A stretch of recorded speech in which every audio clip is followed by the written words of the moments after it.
All right, let's pray and we'll start. Thank you, Father, for conclusion of another week. We commit to you our class. We pray that the things we study would help us, expand our understanding, prepare us, and we do pray that you would send many more laborers into this cluster as well as places around the world. We just ask that the surging forward of the gospel of Jesus Christ would continue according to your plan, and that many would come to Christ as a result of the faithfulness of your laborers. Pray for these students, for strength and help to get through the rest of the semester. I pray in Jesus' name, amen. All right. Well, okay. Just one second here. I'm having a problem with my monitor went off. It's showing up on here, but just a second. Let me see if I can fix this. All right, I'm not sure what happened, but as long as you can see it, that's what matters. Okay, Arab fashion. When you think of the Arab world, what comes to mind in terms of clothing? What was that, Paul? I call it dress. Yeah, I mean, we might be tempted to use that word. Probably a little better word would be a robe, okay?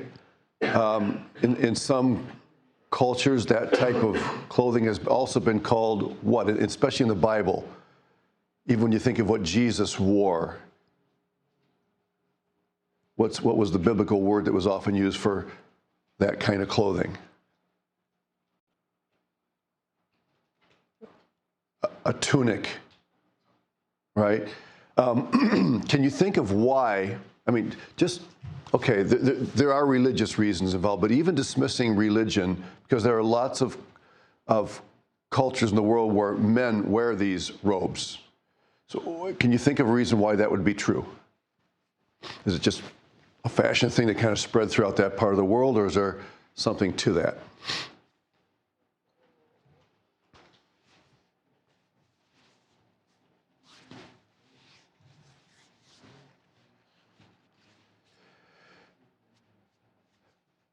Is it a little bit, because I mean, at least when I think of it, it's usually a hotter climate. Yes, Cooler. yes, it is cooler. I noticed last week, one of those days it got really warm, I noticed that all of a sudden, like the majority of the girls here on campus were wearing skirts or dresses. And I thought I had missed an announcement about some sort of a dress day or something this week. And they said, no, it's just because it's cooler. And when the weather's hot, and I talked to my wife, she said, yeah, that's true. She had a skirt on that day because it's just, so there is a lot to do with the climate here, although we know that it's not just climate, okay, as we'll discuss.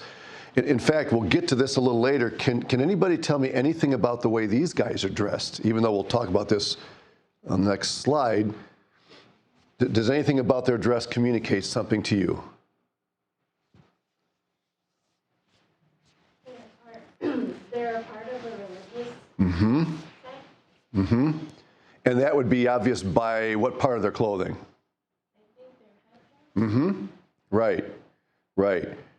And and there is something communicated by the color of the headdress. These are white or off-white.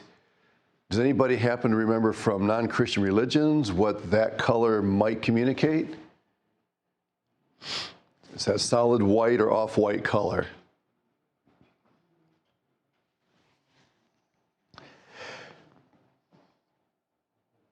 Just as a hint, it communicates something that has not been true in their lives.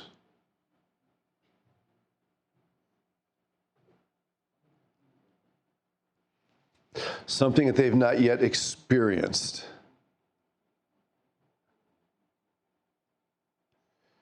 They have not yet completed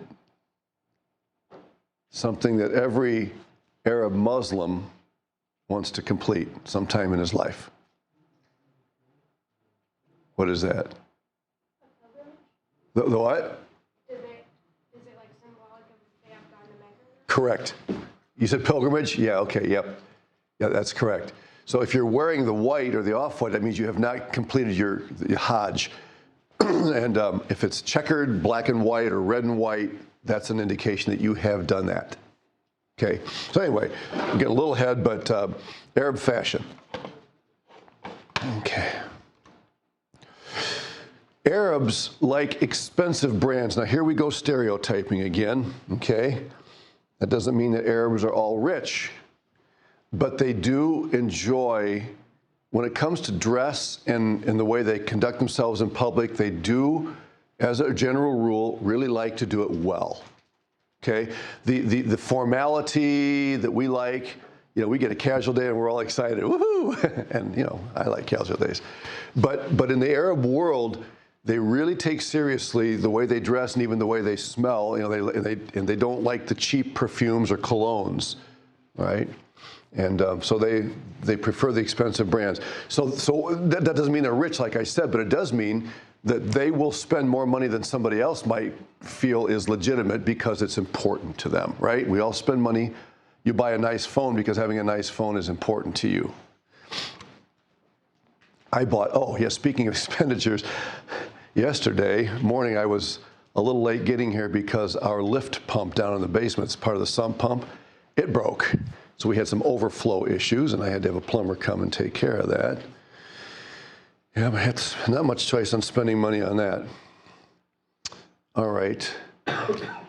In many cases, Western and traditional practices can be mixed. And that's true in every cluster we've studied, right? The homogenization, the globalization, the impact of the West. Let me ask you this. Why is it, or maybe you wouldn't even agree with this statement, but let me put it out there as a question. Why does it seem that the West has more influence on the rest of the world than the rest of the world has on the West? Because there obviously is influence both ways.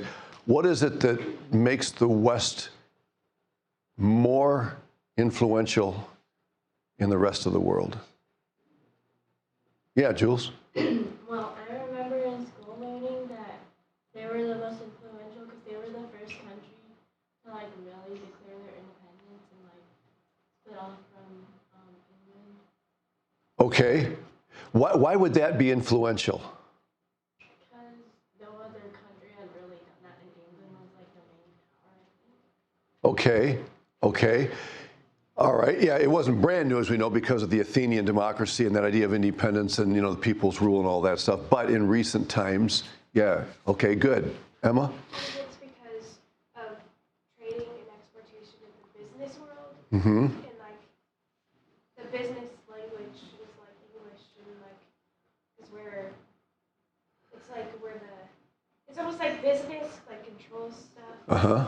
And since I mean we don't have like the most primary exportation and stuff, but we have a lot of GDP and stuff that's really high. Okay, good. But what you just said is a mouthful. Yeah. The capitalistic way of life that we became and the West has largely become it explodes economically. And not only that, but it doesn't just explode in terms of money power, but it also explodes in terms of negotiations, importing, exporting, international business deals and things like that, right? So capitalism naturally propels the West into the rest of the world because it wants to take advantage of all that is out there. And so a lot of it does have to do with the capitalistic ideology that we hold here. That's good. Anybody else want to add to that? I think we would all agree that there has been influence from the West. What has been the primary influence in the other direction? What from the rest of the world has really influenced the West?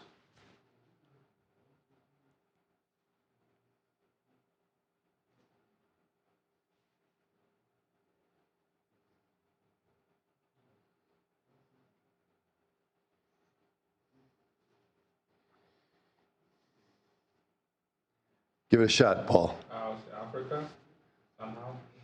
What's that? I say Africa. Well, yeah, but how? I'm asking how. How? How has the rest of the world, we just mentioned how the West has influenced the rest of the world through capitalism and all that, but in what way has the rest of the world influenced the West? Through immigration?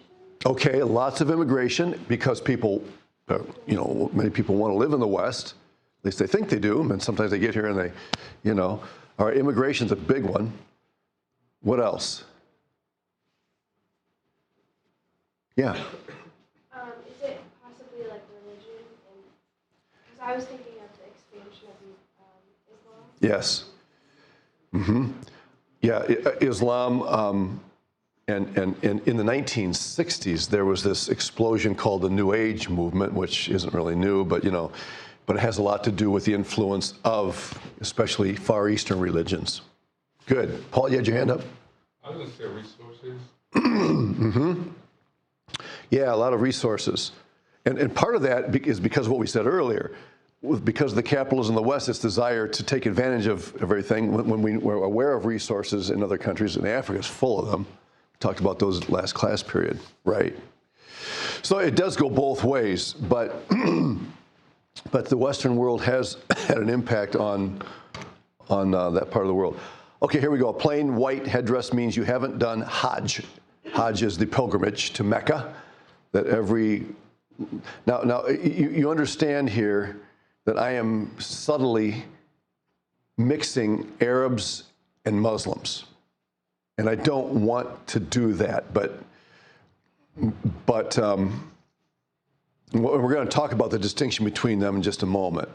Okay. Women's dress is more varied than men's. Now that's interesting. You might think that in the Arab world where women do not have the same freedom and opportunity that women in the West do, you might expect their dress to reflect that, being very simple, very plain, but it's really not. They make a big deal of dress, and this is just a stock photo. I don't know what it signifies, if anything special, but women do take their dress standards very, very seriously. The most traditional dress, if you want to argue which one is most traditional, I mean, Saudi Arabia, probably a no-brainer by now. We've mentioned that several times. Okay. Jordan is more contemporary. And remember we talked about Jordan last class period? We said that it's the old Edom, Moab, and Ammon from the Old Testament, and it's the friendliest of the Arab cluster with Israel. And so if you take a trip someday to Israel, you will probably be given the option of doing an Israel-Jordan trip. In fact, did they go to Jordan, the group that went this past? Yeah, they were in Jordan? And that's often tied in because it's relatively easy to include Jordan because of the friendly relations, friendly quote unquote, between Jordan and Israel. And so, again, the influence of tourism does have something to do with the more contemporary dress style, just like Thailand is a lot more Western because of tourism. F, some Arab women feel freer by using head covers. We in the West, and ladies, I don't know how you feel about this. Let me just ask the ladies here, you six. When you look at a country a culture where women are required to wear head coverings, how does that strike you? Yeah. For me, I would hate it. It's interesting that it says feel freer, because I feel like that would make me feel not. That's the response I expected. Do other gals feel that same way? Would it make you feel really restricted and confined? So why do you think that many, and notice I said some, I mean, it's not everybody, but I think that's probably more than some. It's probably more many. Why would the head covering give them a feeling of freedom?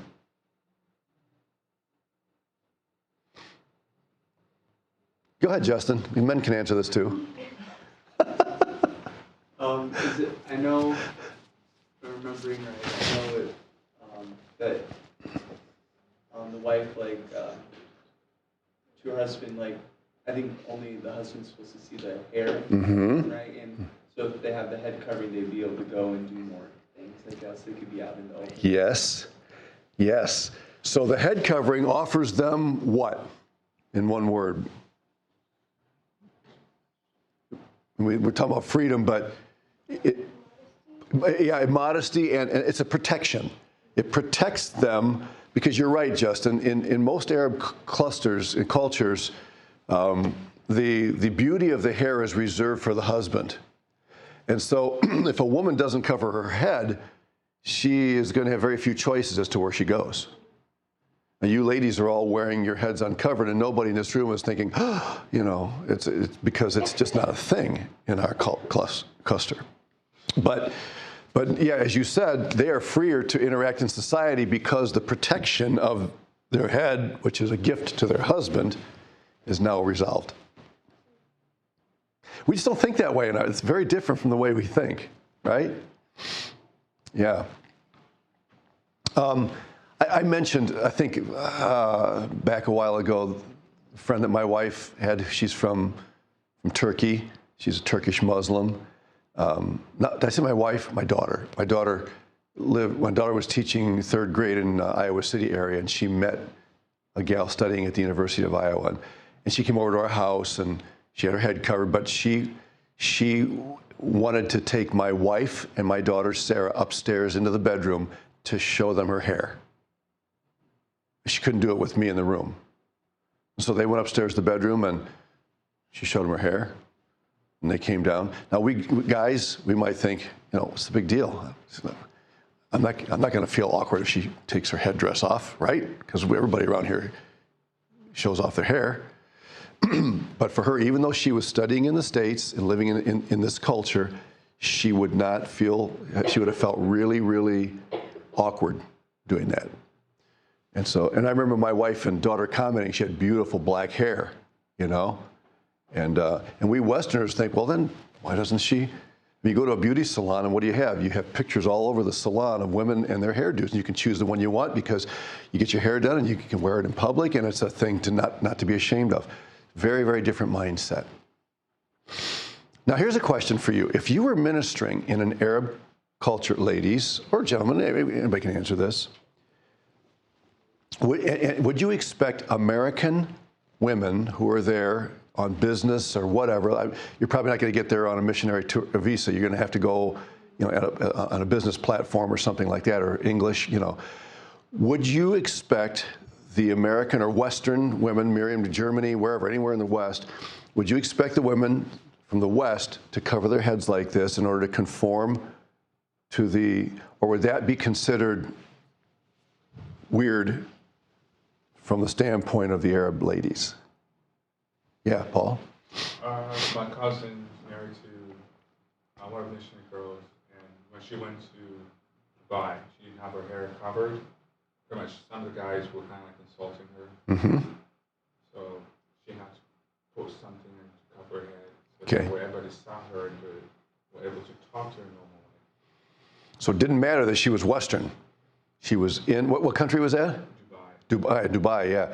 And Dubai is a very international city. If there's any place in the Arab world where you'd expect that not to be an issue, you'd probably think of Dubai because, hundreds of thousands, millions of Westerners visit there every year. And yet it's still a thing. Yeah, Jules? I would say yes, because, tourists, maybe that's different. But if you're, on a business trip, you should respect their culture. And also, like Paul said, they would give you weird looks. I knew these missionaries, they were, our friends, and they went to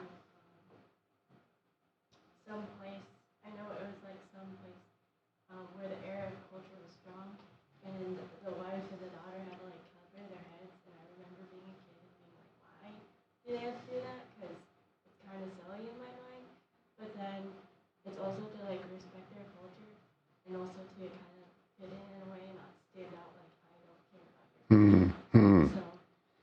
So it shows that you're sensitive to their culture. Yeah. Good, yeah. Yeah, the goal is to build connections with people and build relationships culture, then I think it would be kind of foolish not. Yeah. Yeah, and you hit the nail on the head. If the word is modesty, you have to. And here's the thing. If it's not necessary, if they don't expect it, somebody's going to tell you, hey, you're Western, we don't expect you to wear a head cover, don't worry about it. But it's always better to err on the side of conservative and allow somebody to tell you no than to err on the other side and then offend somebody. Good. All right. Good stuff. For some women, walking outside the house with a head uncovered is like asking a Westerner to walk outside in his underclothing. Sorry for the illustration, but we're trying to find some, this wasn't actually original with me, I got this from somebody else. But we're trying to find some way in the Western world of identifying with the way a woman would feel if she went outside with her head uncovered, okay? And that's, I mean, we feel awkward just reading that and thinking about it, but that gives you the sense. The hair is the crown of a woman's beauty. Does the Bible say anything about that? Where do you go in the Bible to find a statement about a woman's hair?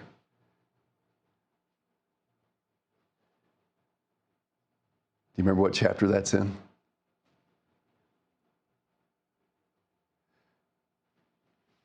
Actually, I think didn't Dr. Doug mention it the other day in his message? I think he may have referenced the passage. Where is that? A woman's hair is given to her for covering. James, you remember where that is? 1 Corinthians 11. Yeah. Yep. 1 Corinthians 11:15. Yeah. Talking about a woman's hair. Yeah. And as Dr. Doug so aptly mentioned, the foundation for Paul's argument there is the created order and not a cultural and immediate or temporary situation. All right. Good. Now, what I don't know, ladies, about women's hair in the Arab world is how short a woman's hair can be before it's considered indecent. I just don't know. And it probably varies from place to place. Okay, so I just don't know how to answer that. Number 4, Arabs are very resourceful, although they are more being than doing. And this is just a reminder that when we talk about this versus that, being versus doing, collectivistic versus individual, we have to be careful that we don't mutually exclude them, okay? You can be very much a being person, but still be very resourceful and use the things that you have, for good. And the Arabs tend to be they're good business people.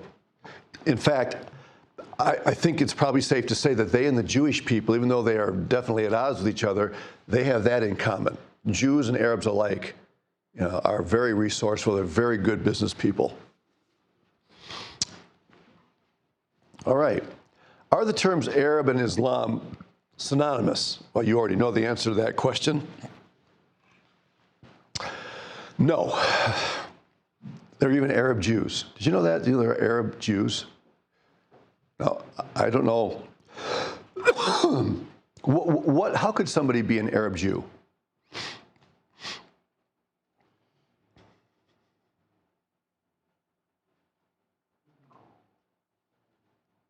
What do you think? They are so at odds. Emma? Are you saying like religiously Jewish or ethnically? Well, it's an open-ended question.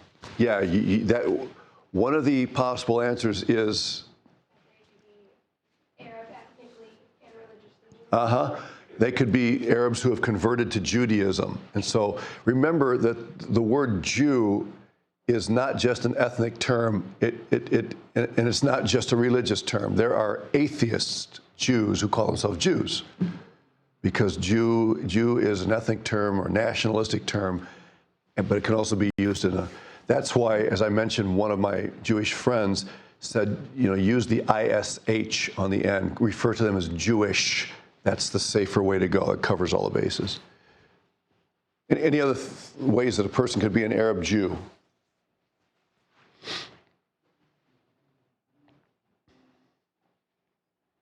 What about by marriage? What if a Jewish person? Yeah. So there are those mixes, okay? Shocked me when I first encountered it. Arabs are only 15% of Islam. I grew up with the idea that the two are basically synonymous. All Arabs are Muslims, and most all Muslims are Arabs. Well, we've already talked about the fact that the greatest population of Muslims in the world is found in Indonesia. And where else would you go in the Arab cluster to find millions of Muslims who are not Arabs? Yeah, North Africa, right? And I don't know how that breaks down. I don't know what percentage of the Arab cluster is in North Africa as opposed to the Arab world. But you just look at that North African region, it's huge, huge. So it's not difficult to understand why only 15% of Islam is made up of Arabs.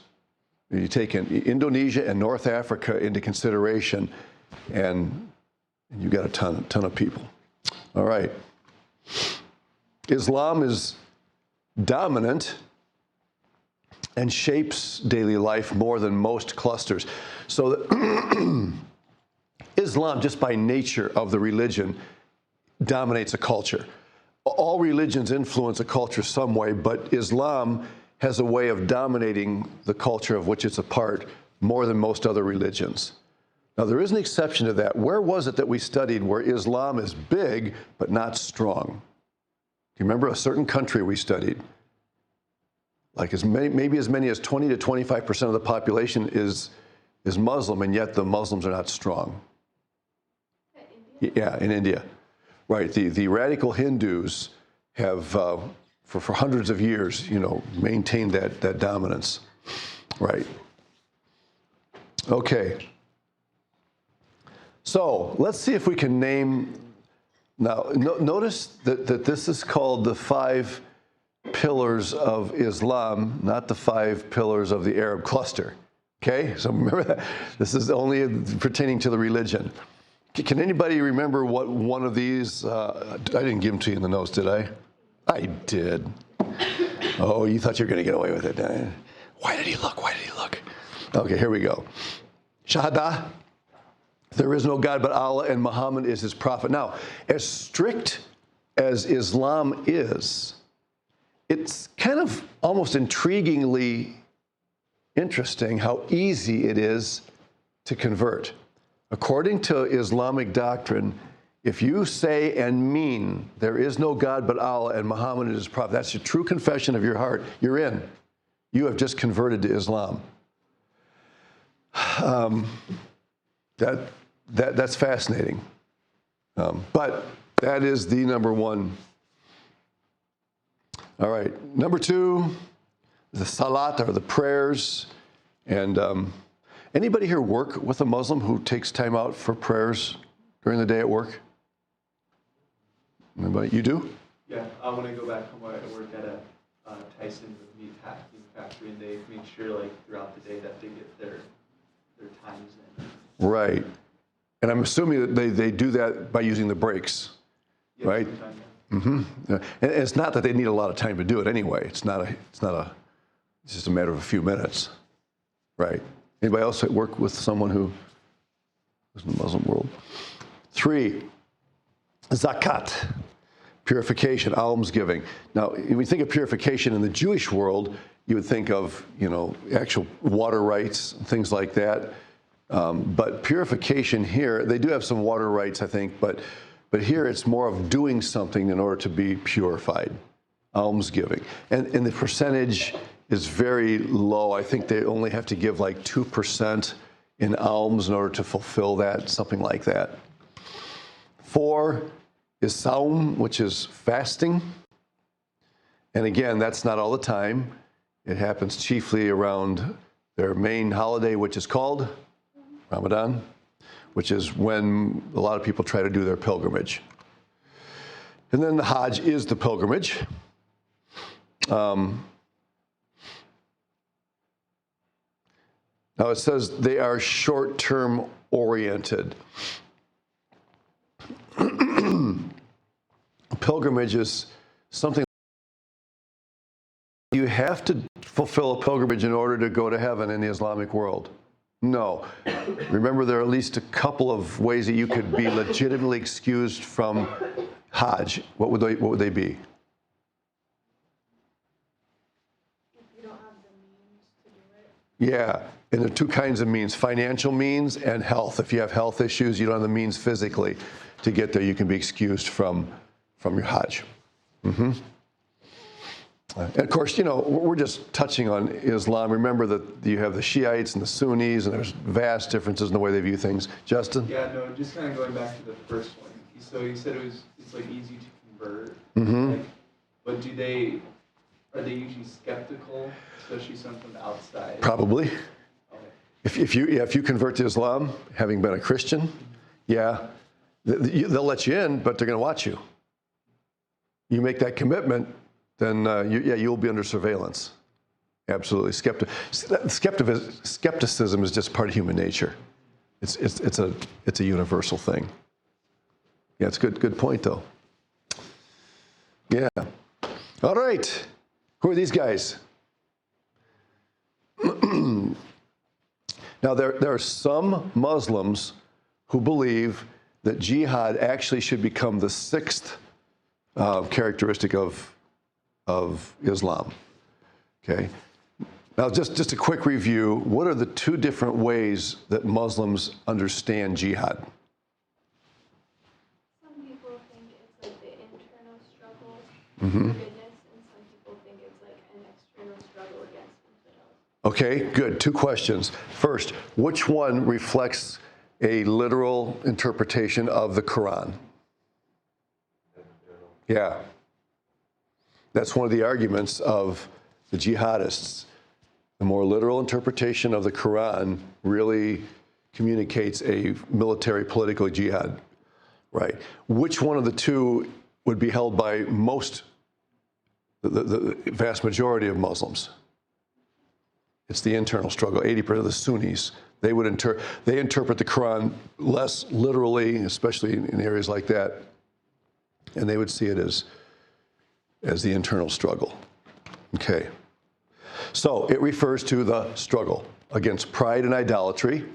Okay, that's the Sunni side, and can also include the enemy, depending on one's interpretation of the Quran. That would be more the Shiite side. And again, that doesn't mean that all Shiites see it that way and all Sunnis see it the other way. Be careful if you meet somebody. You probably don't. The first question you want to ask a Muslim is probably not, "Are you a Shiite or a Sunni Muslim?" Because they know you're sizing them up. You really want to let the conversation get to that some other time. Okay? Because they're sensitive to that. And we mentioned this in non-Christian religions, but actually the biggest enemy of Muslims is not Jews or Westerners. It's the other side of the Muslim world. The biggest conflicts in the Islamic world is with people of, the Shiites against the Sunnis. Yeah. Most Arabs do not see themselves as enemies of the West. Okay, that's good.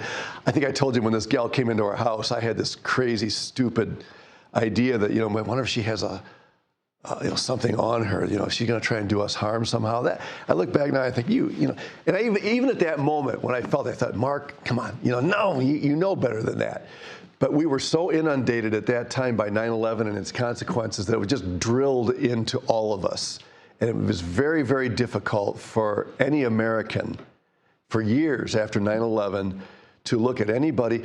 There was a joke going around that, everybody's sitting on a plane, they're boarding, and all of a sudden this guy gets on with his Hajj, the checkered Hajj, and all of a sudden he has a seat of his choice on the airplane because everybody else gets off. That was the fear. And then, of course, you have to understand that back then, just after 9/11, there were other things that happened, like the bomber, remember?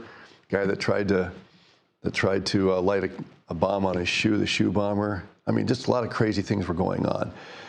And so it was really, really hard for Americans to be objective and to really believe. If you had made this statement right after 9/11 for the next decade, let's say after 9/11, most people probably would have looked at you like, I don't think so. I think they really are. And they would state their reasons for believing so. So you have to understand that it's not just we Americans that had to deal with this, but if you were an Arab person, you had to deal with that. It's kind of like during World War II, when if you were German or Japanese in our country, you were labeled. And it was a very unfortunate thing, but it happened. And the same thing happens with Arabs, because most Americans would look at an Arab person, just assume that person was Muslim. Okay? So these are types of things. And again, we deal with this in all of the clusters, but because of recent events in our country's history, this is one we wrestle with more. All right. So differences between the West and Arabs. So here's a little true-false thing for you. A, it is not uncommon for Arab men to walk hand in hand in public. True or false?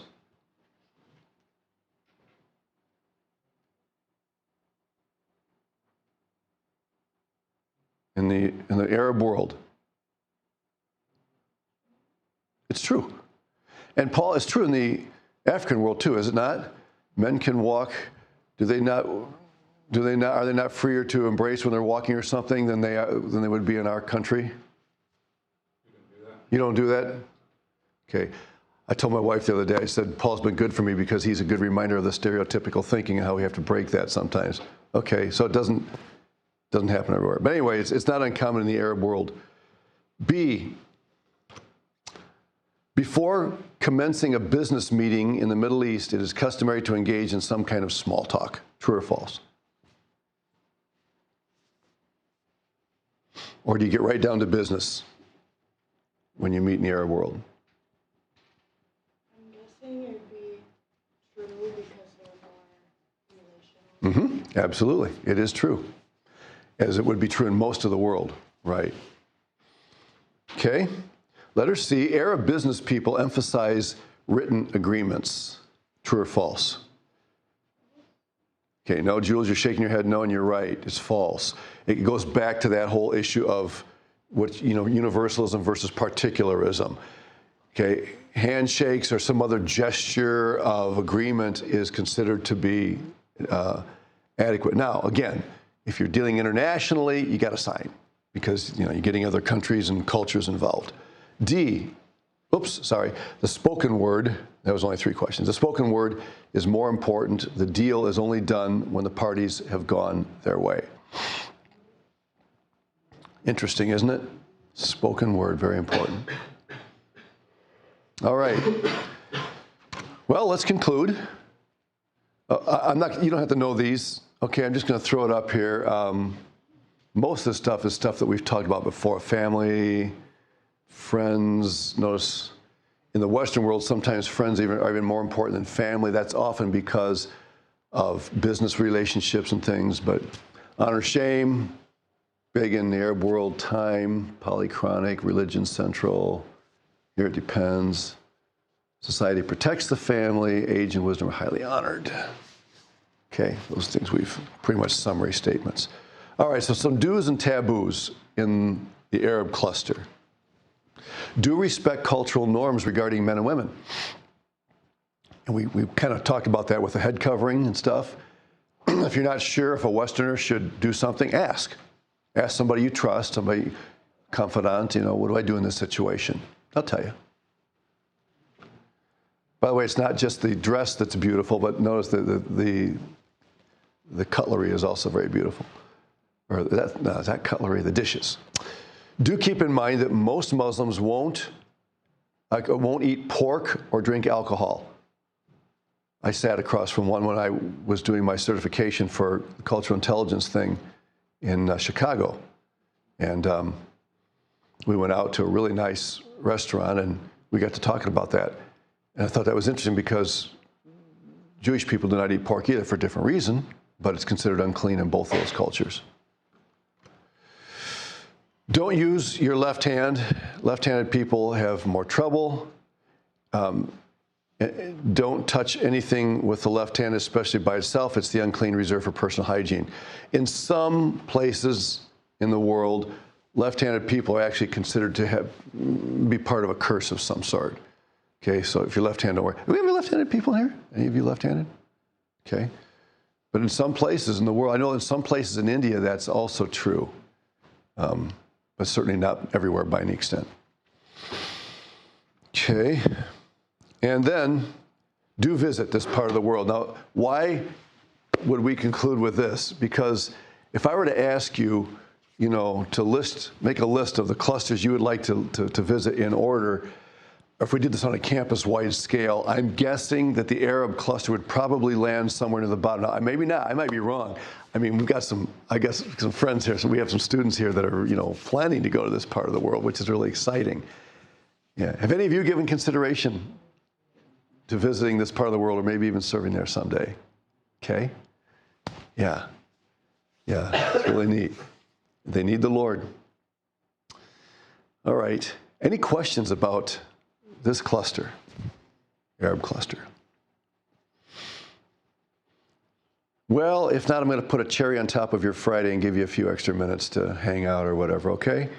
So what we're going to do next week, we finished this, so we're going to go back. We're going to talk a little bit about 3D gospel. We talked about it some in Intro to Missions, but I want to talk a little bit more about that and maybe a little bit about the storying and stuff as we conclude our semester, okay? All right, thank you.